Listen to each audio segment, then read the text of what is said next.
Morning, everybody. I hope you're all well and in great spirits. The other day, I was dropping my kid off at school, and I said, "You ever go to the cafeteria and eat breakfast?" She says, "Nah, those breakfasts aren't appetizing. It's a box of juice and a sugary snack out of a package." And I was like, "For reals?" And she's like, "Yeah.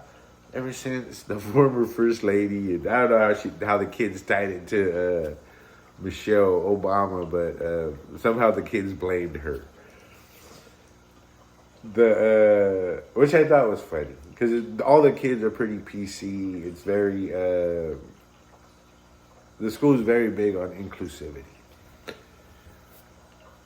But anyways, that was disappointing because when I was a little kid, I think almost every kid in elementary school loved the breakfast. It was a little thing of oatmeal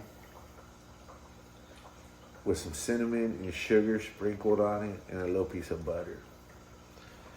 And then you got a piece of toast that was fucking like hella soggy with butter. And some more cinnamon and sugar sprinkled on it. And then you'd have a little cold milk. And it would warm you up. It would fill you up. And the kids loved it. I loved it. So I was disappointed to hear, it's a juice box and a sugary snack. The veracity, I don't know. She could just be BSing me. I don't know. But that's what she told me. So then I asked, "Hey, do you ever get to work in the cafeteria?" She says, "Why would I work in the cafeteria?" And I said, "When I was a little kid, that was like such a huge treat to get selected for cafeteria duty. And they would rotate it, like maybe 2 days a week, kids would get to work in the cafeteria, and every week it would be a new kid. If they liked you, you were a good worker, they might pull you a little bit more than other kids." Now I'm thinking because so many kids from the projects ended up going into the correctional system that maybe they were training us to work in the kitchen. Joking. I think they were teaching us work ethic. And on the days when you got selected, you would go to the cafeteria. Like I'm in the 4th, 5th grade.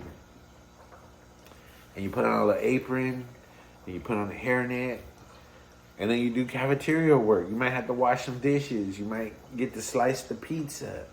You might just be scooping food onto people's plates. But you look forward to it. You got out of school in a way. You got to contribute to the running of the facility. You felt important because you were doing grown people work. And I think every kid enjoyed it and looked forward to it. So that was just a good memory from elementary school. I probably wouldn't like the lunches now, but even the ones from back then, I might not like them now. But the way they were described to me sounded much less appealing than what we used to get. Like, I look forward to the little burritos. And those, usually you would get like an extra one you could take home. Again, my school, everybody who went there lived in the projects. There was no one from outside the projects that was brought in. My kids go to a different school that's in a good neighborhood, and a lot of folks who could afford to send their kids to private school still choose to send them to that school. So the good thing is, I guess, everybody gets free lunch. There's no stigma attached to having to qualify for it, because kids can be mean. I remember in 7th grade, there was this kid who was like 2 feet taller than everyone else and big. And it was a bully. But everyone knew him since like 1st grade, so they were cool with him, but he could be a bully. And I remember one time his family was on the news for a segment on welfare. And he rode the bus home. It went from like Lamb Park, which is a really nice neighborhood, through like down Stockton Boulevard, which used to be the whole stroll at that part of Stockton Boulevard, and then through Oak Park, because it was all the Oak Park kids catching the bus home. And this fool, man, who was like, he was just a bully, a big dude. I mean, dude would like fight back with him and stuff. But he was always like pushing his weight around. And after he was on the news, like even the littlest dude on that bus was making fun of him for being on welfare. And I would say a lot of us making fun of him for being on welfare. We're on welfare too. But our family wasn't on the news, and it just like everyone descended on him like piranhas, and he was the bully, just because he was on that. His family was on that news article. Like he was diminished. So I'm glad that there's no applying for free lunches, because the kids who need it shouldn't be stigmatized for needing it. It's not, their fault that their family fled a war zone and is starting from scratch here, or their family fled government corruption and crime to try to start a life here. A lot of those people will probably raise kids that become doctors or lawyers or selfless advocates.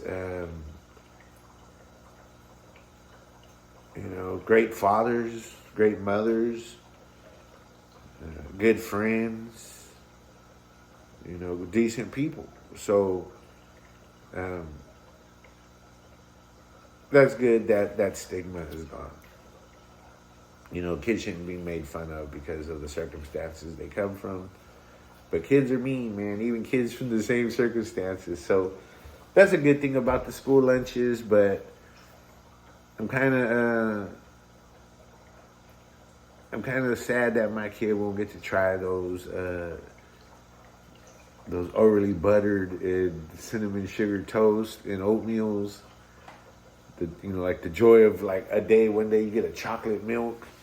Man, you guys remember how good it felt to get a chocolate milk with your lunch at